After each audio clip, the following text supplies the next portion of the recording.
anxiety. I know I will be sharing some personal stories. Don't feel like you have to at all. But you guys know I am an oversharer. So some learning objectives. First, I want you guys to be able to differentiate what's a normal emotional response and what seems like an abnormal anxiety response, right? Focusing on what are the physical effects and cognitive symptoms. Then we're going to talk about the degrees of anxiety with appropriate learning interventions for each. We're going to identify key characteristics, risk factors for any of the anxiety and obsessive compulsive disorders.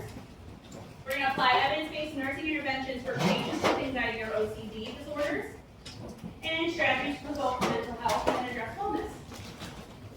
So, first I just want to talk about a little bit about those neurotransmitters that you guys love to talk about so much.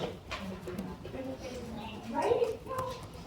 What do you guys know about serotonin and how it relates to anxiety? Sleeping emotion.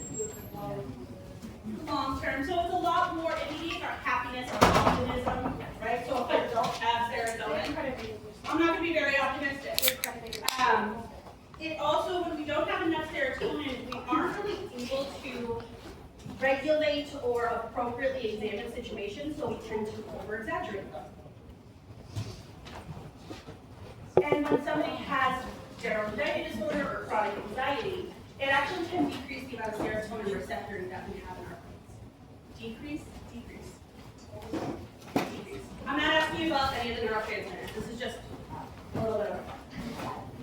Now, dopamine, that's your mood, motivation, reward. We know that. It's linked to pleasure addiction.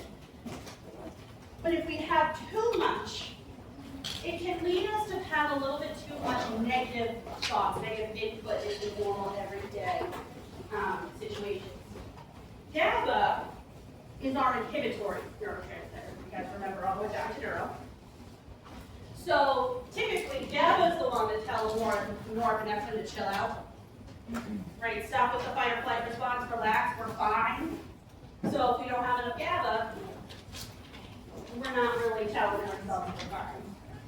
Now, norepinephrine is the interesting one, right? Because if I have too much, right, I have an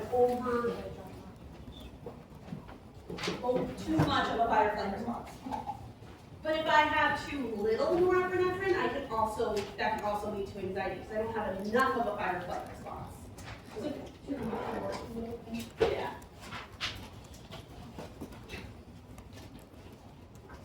Also, serotonin increases the effect of GABA. So you can kind of see how less serotonin can lead to less GABA, which can lead to too much norepinephrine and can kind of be like a constant cycle. Alright, so normal emotional responses. Anxiety is normal, right? I need a normal, healthy amount of anxiety so that if I'm walking alone at night and I hear rustling in the bushes, I'm alert that maybe it could be a rabbit, it could be a guy trying to assault me, right? You need that natural fight or flight response. Cognitive process of a normal emotional response is deciphering the situation, right?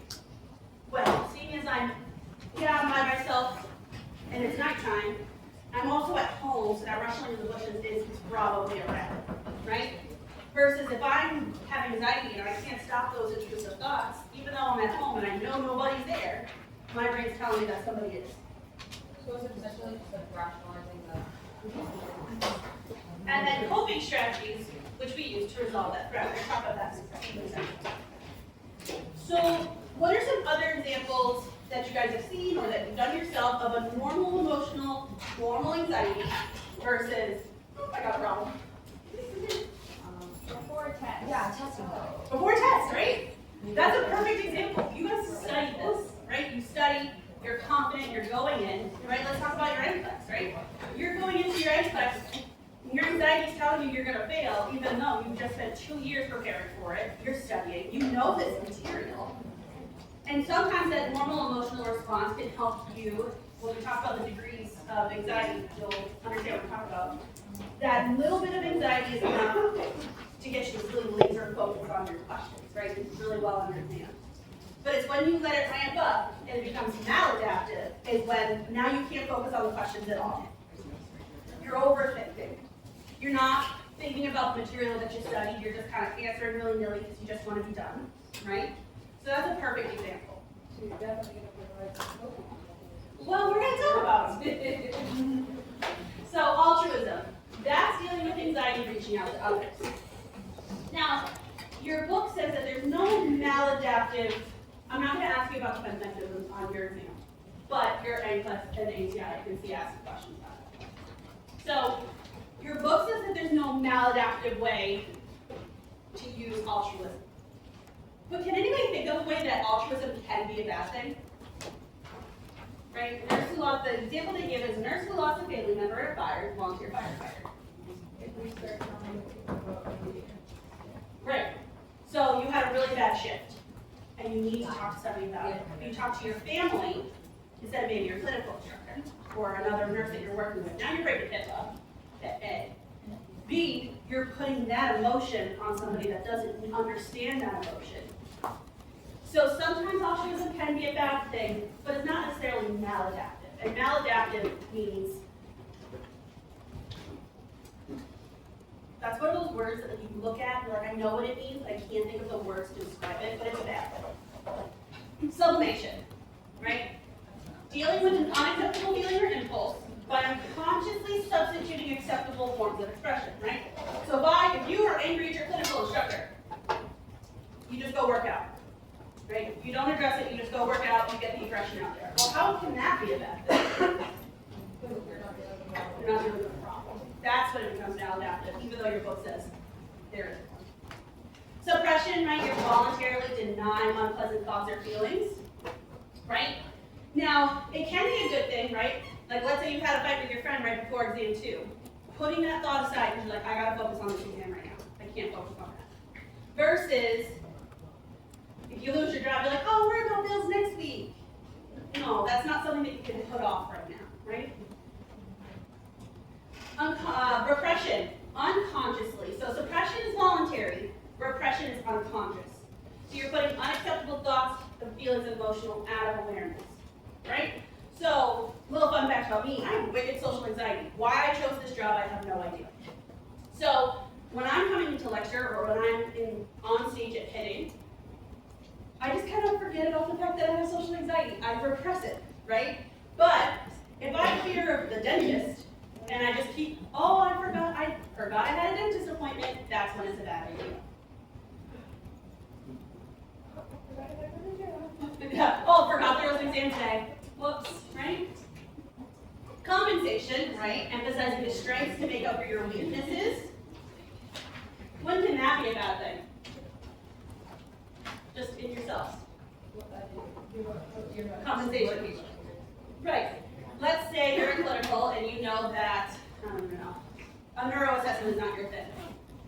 So you compensate by just only doing focused cardiac assessments. But then the only thing you're doing is you're not strengthening your neuro exams. Intellectualization, separating emotion and logistical facts when analyzing or coping with a situation or event. So personal example here. When I was my dad's healthcare proxy, I had to separate my emotions from the medicine to make the most appropriate decision. However, it can be a bad thing, for example, for somebody who has a terminal illness, focusing on the will, focusing on all the other stuff without actually acknowledging their own personal grievances, right? So it sounds like it's a good thing, right? Okay, they're getting their affairs in order. But you do need to address the emotional side of things. And then you can have reaction formation. Any type of unacceptable feeling or behavior are kept out of awareness by overcompensating, right? Somebody who's trying to quit smoking repeatedly talks to others about how bad nicotine is. Almost kind of like a constant reminder, like, hey, don't do it. Versus somebody who resents having to care for an aging parent then becomes overprotective and is restricting their freedoms. They think they're doing a good thing because they're just trying to help, but really, they're causing harm. So some physical anxiety symptoms. So, I'm sure somebody in this room has felt at least one of these when they're feeling anxious. Me personally, palpitations. When I get very anxious, I get rapid breathing and I get shallow breaths. Sometimes people's only anxiety is that they're very easily startled. Even GU, increased frequency, pressure to urinate. My friend has anxiety. She loves to drink water.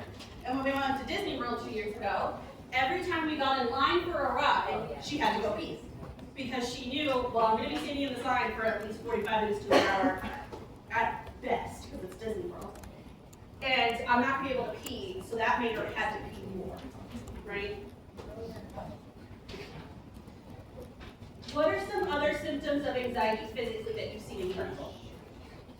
That maybe at first you didn't think could have been anxiety, but now thinking about it could have been. Chest pain, that's a good one. What else? Well, how can anxiety lead to chest pain? Let's focus on that. You're breathing fast, And if I'm breathing fast, I'm not taking in enough. oxygen, And then it leads to, you don't do things. there you go. What were you going to say, Jeffrey? I was just gonna say mind-body connection. Mind-body That's like connection. something that, maybe talked about. Mhm. It's like, yeah, like if something's going on in your mind, you can connect to the body, you can have some sort of response Mhm. based on like the hormones. Absolutely. And we're going to talk about a little bit about that when we get to OCD. Because sometimes people with OCD, they just focus a lot on their breathing. And they're just very, like sometimes when I get anxious, my first symptom, nothing's going on. It's just that, my heart's beating really fast all of a sudden. Am I having a heart attack? And then next thing you know, you kind of become obsessed with the fact that your heart's beating fast. And then you kind of get a little bit of a psychosocial moment of, am I having chest pain? Am I having a heart attack? What's going on here, right?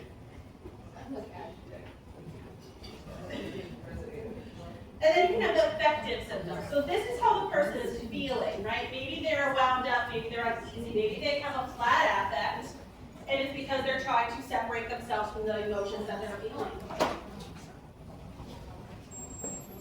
And then cognitive, so this is how the person is thinking, right? Maybe I'm so anxious that my environment seems different or unreal. I'm hypervigilant, I'm kind of hazy, I'm in a mind fog. Or maybe it's starting to become so bad that I can't recall important things. I have difficulty reasoning with things, I have difficulty remembering. When I'm in my states of anxiety and I'm having a tough time, I tend to forget my grocery list. Or I get to the grocery store and I'm like, wait, what was I buying for dinner? Even though I literally just talked about it with my sister-in-law before I left for the store, right? And then conceptual, right? I have a fear of losing control. Maybe I'm starting to think, I'm not going to be able to cope with this. Maybe, sometimes I'll have anxiety and I'm like, oh my gosh, am I bipolar, right? Sometimes that just happens as your mind is racing. At 2 a.m. At 2 a.m. specifically before it gets, right? A lot of this happens to me before a shift. When I'm going into a shift, I'm like, oh God, what kind of patients am I going to have? Am I going to have a sweet old lady or am I going to have a dementia one that wants to fight me on it, right? Am I going to have a good shift or is someone going to code on me? And all that's happening at like 3 a.m. right before a shift.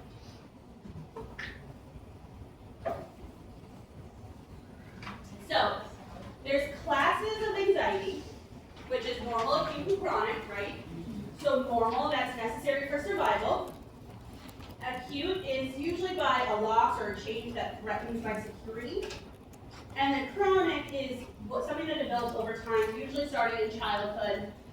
Maybe is actually more of a physical symptom like fatigue, frequent headaches. Don't do this to me.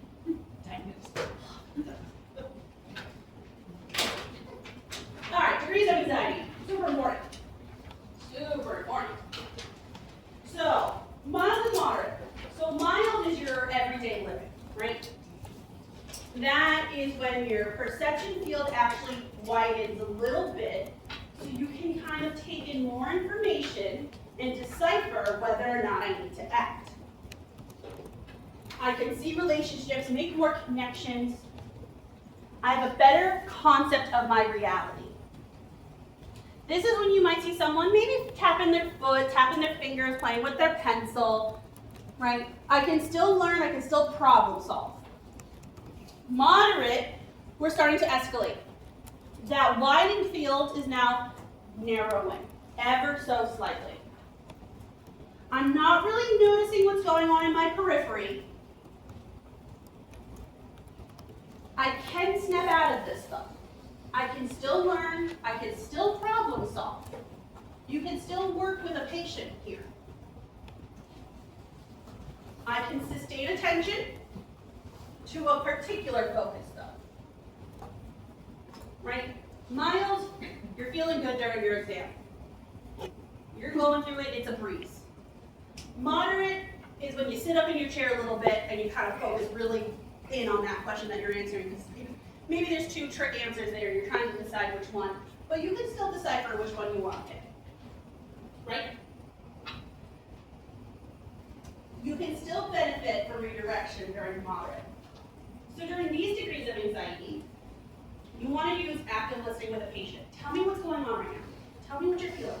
Let's talk about it. Be calm, reassure, recognize their distress. This is where you want to say, okay, when you've been like this in the past during an exam, what's worked for you? And then explore other ways to problem solve, and maybe what they identified helped before, is it going to work now? And then encourage participation, right? Let's go sit far away from here, and let's just go play on TikTok for 5 minutes, right? Let's just go distract ourselves for 5 minutes. Mild and moderate, we can still work with people here. So, question. A nurse is caring for a patient who is experiencing moderate anxiety.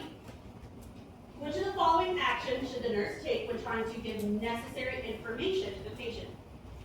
You know I love my all select all advice.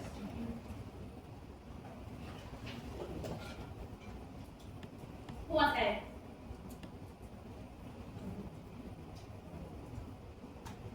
Why are you hesitating? Because you should never tell them everything's going to be okay. Why? Because you never know. Right, so do I want to provide false reassurance? It sounds like a great answer, but when you think about it in the sense of anxiety, right, when you put yourself in the mind of a patient, if I'm anxious, so it's like, it's going to be okay. I'm going to freak out. Right? Now, B, discuss prior use of coping mechanisms with the client. Do you want to do that? Yeah. Absolutely. Ignore the patient's anxiety so she will not be embarrassed. Demonstrate a calm manner while using simple and clear directions. Yep. Moderate anxiety benefits from the direction of others. Good. So now let's talk about severe and panic, right? So severe, right? I have a greatly reduced perceptual field. I'm starting to get a little bit of tunnel vision here. I'm seeing, I'm hearing, I'm grasping my reality a lot less. It is really hard to snap somebody out of this, but maybe you still can. My reality is becoming distorted, right? These negative thoughts, this anxiety is starting to overtake my rational thought process. I cannot learn and I cannot problem solve. I can't observe any other data. I can only focus on what's going on in my head right now. Panic, this is terror. You are horrified, you are dreading life. I can't learn, I'm only looking at myself, focusing on myself, I'm self-absorbed. This is when you have a patient that's just repeating details over and over and over, like they're hyper-fixated on it. I have a lot of energy because it's coming from like a manic panic moment that can become rage and can lead to pacing or even violence. Dilated pupils. I'm sorry, maybe I'm starting to have some delusions or hallucinations. Now here, you want to remain with somebody who's in severe panic, especially panic. You need to stay with them. Why? So they don't hurt themselves or others. And you need to provide an environment that meets their physical and safety needs, right? If they're getting so anxious and that they're panicking and they're starting to become violent, do you want to put them in the game room where there's a lot of things that they can throw around or hurt themselves with? No. Do you want to maybe bring them to the interview room or even their room and you go with them and you sit with them in their room, their safe space, right? You want minimal stimulation.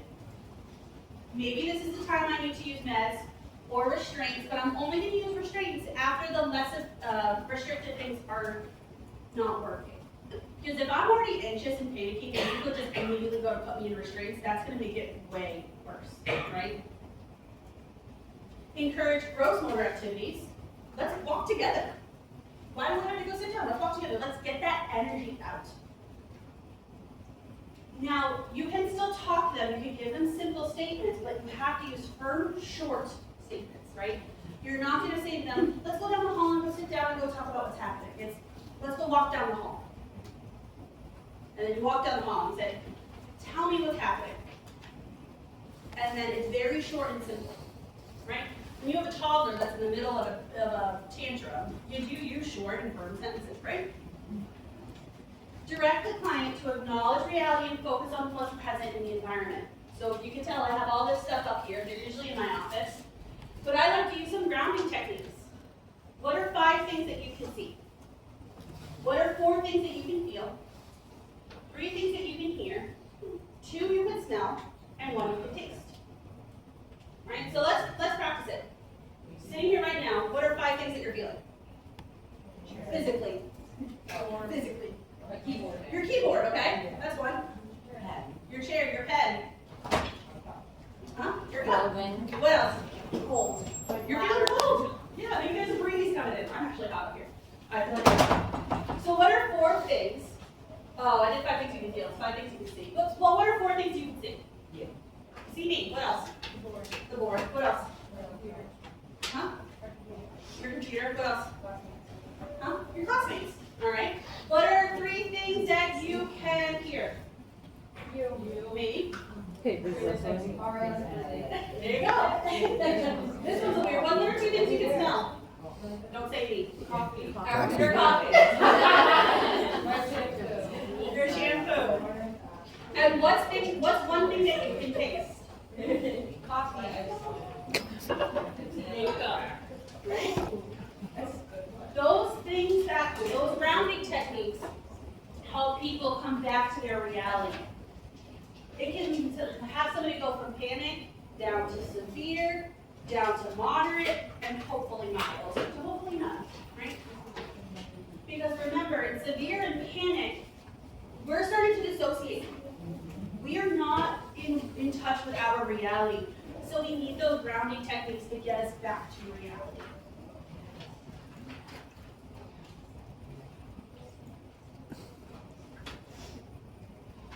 Oh, also, I need it. Will you be my timekeeper today? Tell me when it's 8:50. Because that's when we're going to take a break. All right, let's talk about some anxiety disorders. So, risk factors. It's most likely to occur in females. Now, I did look that up as to why. Yes, there's a hormonal thing, right? The fluctuations that females have with, our cycles and progesterone, estrogen, all that fun stuff. But what I found that was interesting, evidence shows that the societal stress, the cultural stress that can be placed on women sometimes, or females, that's why they're both more likely to have anxiety disorders.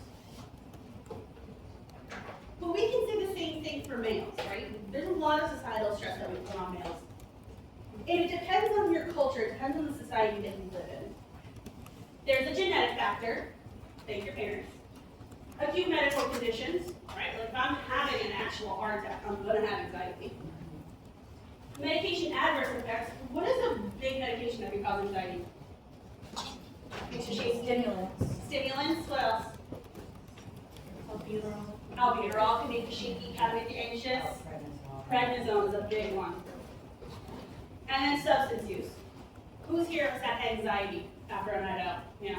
It happens, man. It does. It does. You think you were acting like a fool the night before, and you're remembering it the next morning, and then you're all anxious about it, right? What's another substance that can cause anxiety? What's that? What's another substance that can cause anxiety? Coffee. Caffeine. What else? Mm-hmm. Marijuana is a big one, right? Marijuana. Adderall. Cocaine. All right. General anxiety disorder affects all ages. Big from Patients feel frustrated, they're disgusted with their life, they feel demoralized or even hopeless. Half of those with general anxiety disorder report that it started in childhood or even early teenage years. 3.1% of the U.S. population is affected by general anxiety disorder, but only half receive treatment. Because I think in our culture, our society, that it's kind of not frowned upon, but well, you know what, you got other stuff to do, so pick yourself up by the bootstraps and just keep going. Usually it co-occurs with major depression. Patients with general anxiety, they might not even remember a time that they never felt anxious. The fact that people are out there in life not feeling anxious really makes me mad. Like, people can go to the grocery store without having anxiety, that doesn't make sense to me. It really doesn't. You can drive without feeling anxiety, that doesn't make sense to me. And an onset is insidious, meaning it's slow. You don't necessarily know when it started, you just know it started early. Can this be like brought on by like some sort of, so like say you're like living over there, like something happens, and like you end up developing this because of that? Absolutely. I will say anxiety can just be a genetic thing, but it can also be from severe trauma. It can be from a major life event. I have a friend who's been anxious her whole life. I have a friend that never really had anxiety until she started nursing school. That was her trigger. I've had friends that they didn't develop anxiety until their mid-20s just because of how, so personal. When I graduated nursing school at 22, that's when my anxiety got horrible. I needed to go on meds, and I actually got diagnosed with what's called an adjustment disorder. And it's that transition in life that sometimes gets a lot of 20-year-olds. That, okay, well, I just finished college, now I'm just going right into the workforce after college, and something very similar happens to those that graduate high school at 18 and go right into the workforce.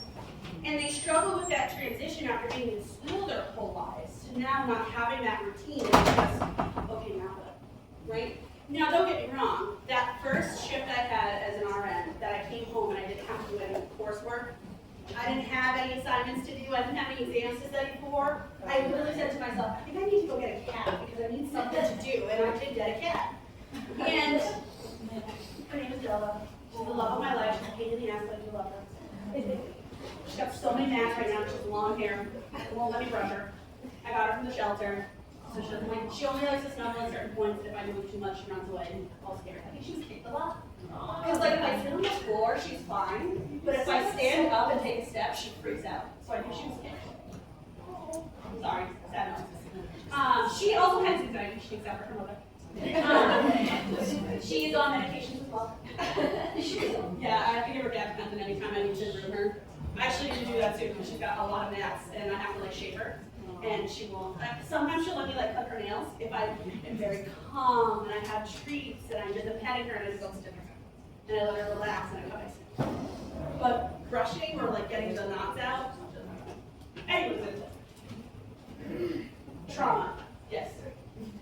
Even animals have trauma. My dog even has anxiety now that I'm thinking about it. He actually, so fun fact, he actually has anxiety so bad, especially during 4th of July when there's fireworks, that it induced a few seizures. So that can happen in adults. Yeah. So a nurse is assessing a client with general anxiety disorder. Which of the following should the nurse expect? So let's all apply.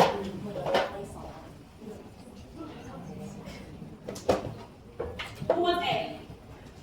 Yeah. B? Yeah. C? No. D? Yeah. E? Yeah. So I did take this from ATI, and I will say that even this one I went back and forth. And I said to myself, well, I have anxiety. I make impulsive decisions all the time. Fun fact, this job is an impulsive decision for me. But it's because the students told me I should lecture, and I'm like, shut up. And then I did. But remember that when you have just general anxiety, you might have rapid thoughts, but the actual decision-making part is hard. That's the hard part.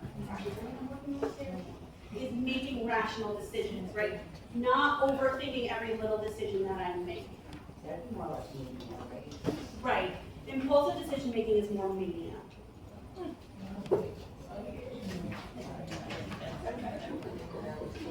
anybody can make an impulsive decision at any time. 100%. Especially if you have anxiety. And you know what? Something So about nature. Leslie, is that sometimes impulsive decisions are a good thing.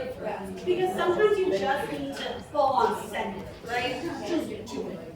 So sometimes, like, I think I said to her, I was like, oh, I made this really impulsive decision the other day, and I don't even remember what it was. And she's like, I don't care why that was an impulsive decision or why that was a bad thing. So sometimes they're not always bad. So, this is the DSM-5 criteria for a general anxiety disorder.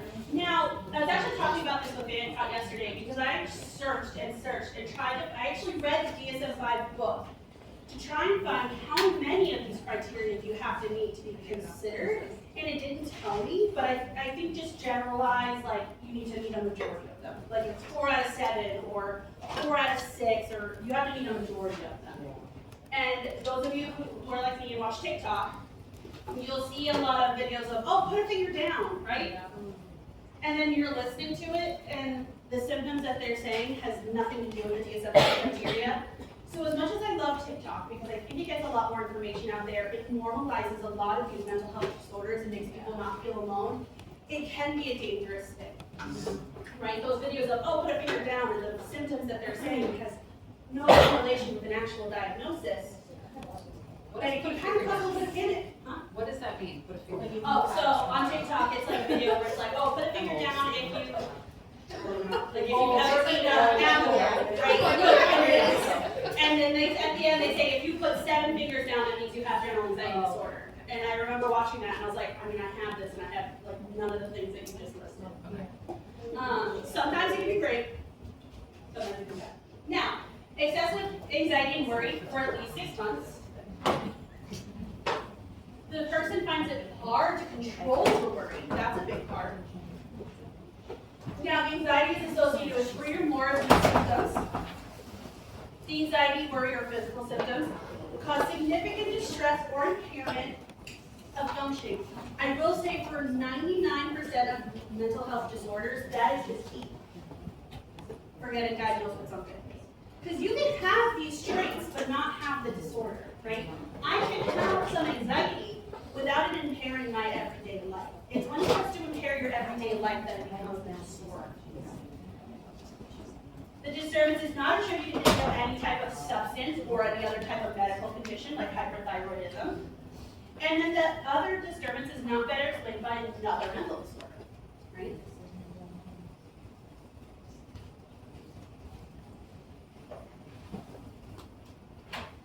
Now, manifestations, again, is the same stuff as anxiety, right? You're often irritable. It's co-concurrent usually with some mild depressive symptoms. Maybe some unslated soreness. GI ailments, I'd love to say how girls have GI problems. People with anxiety would have GI problems, right? And if you guys remember when I was talking about neuro, we make 90% of our serotonin in our gut, right? So that kind of makes sense that if I have anxiety, I also have gut problems, right?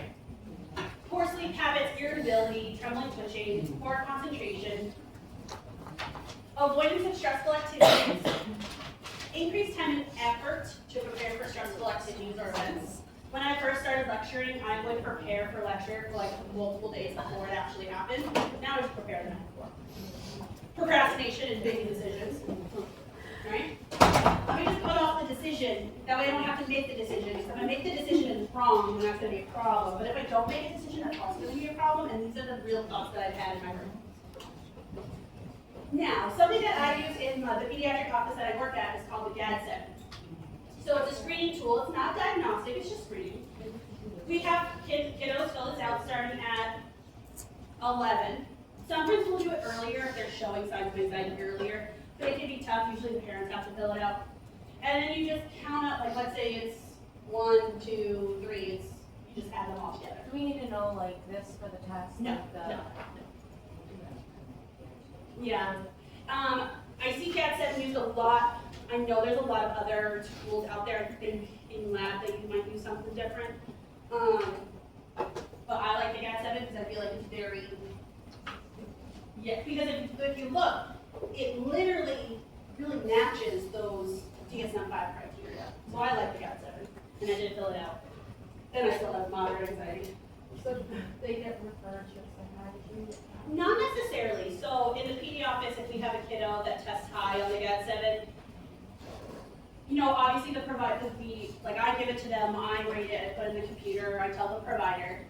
And the provider does the thing where they kind of talk about, is it a situational anxiety? Is it something that's been happening for a long time? If it's something that's happening for a long time, maybe it's affecting school or whatever, they can start them on some psych stuff first. We usually try not to refer them out to like PD psych unless we have to, just for consistency, and I think that way you can really build a rapport with that provider. There's a provider at Cape Cod Pediatrics, her name is Tracy Walton, love my life, I love her so much. She does something called a COPE program for kiddos that aren't able to get into therapy right away. So it's 6 weeks and she basically does therapy with them and she works with them specifically. A lot of PD offices have providers like Tracy that are dual in both PD and psych NP, so that way you don't have to. Unless it's something like, okay, I put them on a pretty good dose of multiple drugs and it's still not working. I think they need somebody a little bit more specialized than me. And has anybody here heard of something called GeneSight? It's a cheat swab, and it tells which psych meds work the best for you. I was actually talking with VidCon about this yesterday. Let me pull it up so you guys know what I'm talking about.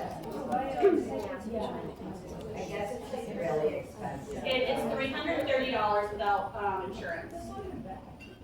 Figure out what med works for you? I feel like that's not expensive. Are they doing that for kids? Yeah, my PD office, there was one summer when we like really started doing it, and we were doing like 10, 15 a day. So, I had anxiety as a kid, I still have it, but they just put me in sports. well, no, sometimes the kids, when they have anxiety, that's what they need. It's not that they need meds, it's they need that physical release. Yeah. All right, let's get, hold on, come back. So, literally it tells us which meds are gonna work well for you, which ones might work but might have some interactions, and which ones don't do it, right? It can also tell us which meds you're more likely to have the side effects from. It can tell us, this is just SSRIs, but it does all of them. It's like a 12, 13 page report. It helped us tell, with a patient who we were struggling with, she had been on like 5 different psych meds, high doses. So why don't we do that for everybody then? That was what Big Cotton and I were talking about that. I was like, why don't we just make this standard? That doesn't make sense. Yeah. But we learned from her that actually what she needed was not higher doses, she needed smaller doses twice a day. And once we did that, she was more regulated, and it's because of the GeneSight that told us that. So I think that's pretty interesting.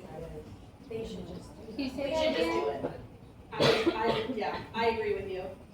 I know somebody that was on a medication and they switched him off the medication, on a different medication, wasn't giving him enough time in between medications, was like, just had like a little bit of like anxiety, depression, not really, Right. he walked into the woods and slit his throat. And He that's, lived, but he's like, I don't even know what happened, and it came back, there wasn't enough time in between all these meds that they were giving. and if you think about it, a lot of psych meds are messing with your brain chemistry. So the more that you put them on one, take them off of it, put them on another, and blah, blah, blah, you're fucking with that brain chemistry. So I agree with you. GeneSight should just be something that everybody, it should just be standard. It's really what it comes down to. And I think Medicare, Medicaid covers it. I want to say TRICARE covers it mostly. I think it's like $100 copay. I'm trying to think. I think Blue Cross covers it. I'm trying to think of all the insurance I've seen. I mean, there's gotta be some kind of liability with all the people that lose their lives with the medications that they give that incorrect and they Right. give you time. Well, you can also argue that there's a liability here that what if they mixed up the samples, right? What if the person putting the samples, doing the samples, accidentally got their DNA somehow mixed in there, right? But I agree, because I think psych care in the United States is a long way to go. Long way to go. So what are some treatment things we can do for anxiety? So panic control treatment. So intentional exposure to invoke the panic. So that we can identify targets and try and stop them before the patterns come out. Can you repeat that? So it's intentional exposure to invoke panic. So we can identify patterns that become the targets of the panic. like, let's say, like for me, for the longest time, I'd get really panicky when I would drive. So it was my therapist and I worked with, so is it when you're in the right lane or the left lane? Well, if you're happening in the left lane, because after my junior year of college, I fell asleep at the wheel and went into the median, tore out my gas line, the whole nine. So after that, I had a lot of anxiety driving in the left lane. So she said, so just don't drive in the left lane, right? But that's not always the case, right? It's just the long way. Go If get you're scared of a spider, they put you in a room with a spider and make you be like, So, okay, no, I'm not scared. It's kind of similar, yeah. But the difference here is between that and exposure, because that's exposure therapy. Oh, okay. But we're trying to invoke an actual panic attack, so that the person can identify when the panic attack is about to happen to try and like abort the panic attack.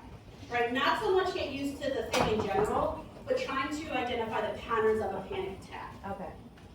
But exposure therapy, yes, right? So my exposure therapy was get in the left lane and then go back out.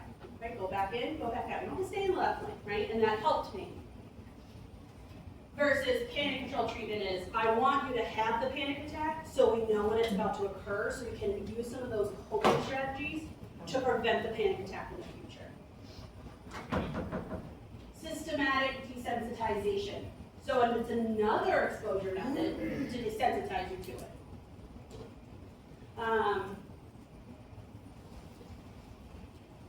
Impulsive therapy. So this is when we talk about agoraphobia, when somebody's afraid of leaving their house. This is when you can use like virtual reality, just flood them with photos of being in the grocery store, being outside. A lot of these, I'm not asking about these treatments on your exam, maybe ATI, maybe NCLEX, but because I feel like a lot of these are very similar. Like if you think about it, like a lot of these are exposing them, but we're trying to do different things, right? This one I'm trying to identify panic attacks.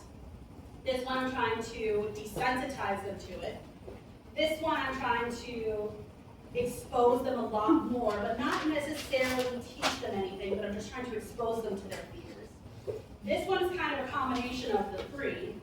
Cognitive behavioral therapy is brain restructure, what I'm doing right now, right? Because when you have anxiety your whole life, it wires your brain differently than others.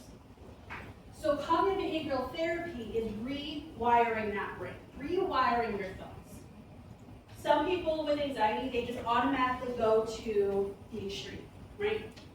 Oh, I have a hangnail. I'm gonna get an infection, get sepsis, and die. Right? Some people, that's just how they think. So cognitive behavioral therapy is, well, let's restructure that, right? So you have a hangnail, let it out before it gets infected. Oh yeah, I didn't do that. The amount of times I said that in therapy, like, I never really even thought to think of it that way, right? And then cognitive reframing, kind of the same thing, right? Identify negative thoughts, identify why they happen, and then identify ways of how we can change it. I do this with my clinicals all the time. When somebody says, oh, this is a stupid question, I'm like, how can we rephrase that? There's no stupid questions when you're in nursing school because you're learning, right? Or, oh, I completely suck at straight cats. Well, no, let's rephrase that. You're inexperienced with straight cats, but you're learning how to do it better, right? Better self-talk. Okay, so, good morning. I found a TikTok of this guy. It's called Anxiety Fitness. And he posts almost like simulations of what it's like to have anxiety.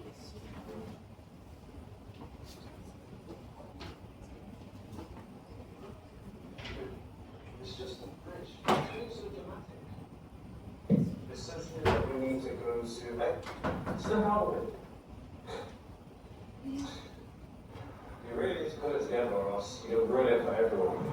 Let's just get a drink. You need it to relax. Are you crying? You need to man up. Stop being so sensitive. You can be like this whenever it arrives.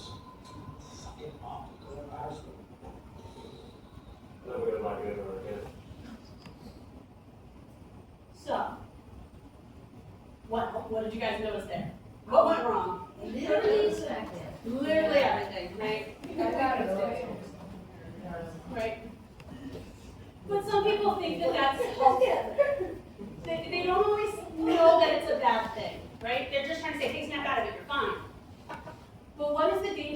let's say that guy is, the POV person's partner, and they're dating them the whole night. Eventually, they're gonna believe, those are the thoughts that they're gonna have in their head all the time, and they're not gonna express their anxieties. They're like, I just need to man up. I'm being over dramatic. And then they're not facing what's causing the anxiety. So I like this video because it shows exactly, well, what not to say, but also the dangers of saying the wrong thing, even if your intention is not to say the wrong thing.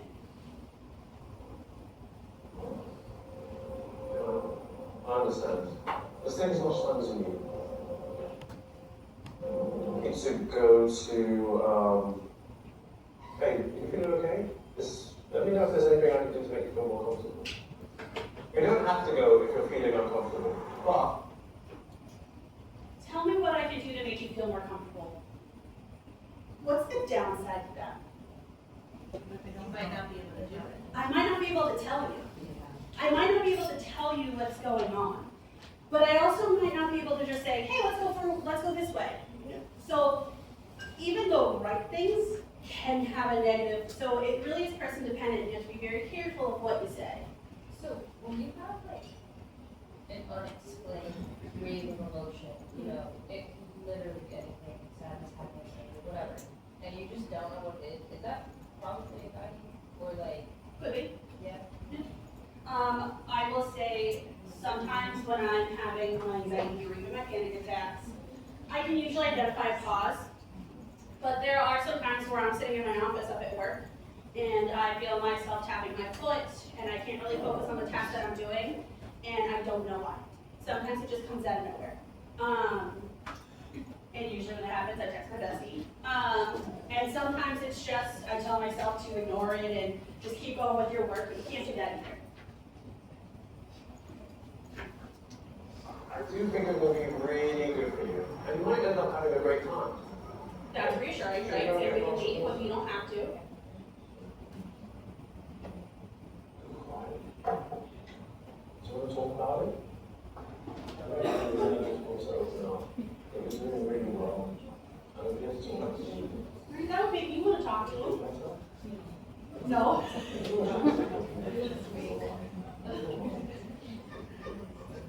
8:49. Thank you. It's actually perfect timing because we'll do. Why don't we take a 10-minute break, right? 10-minute break. When we come back, the creditors will be here and we'll talk about separation anxiety disorder.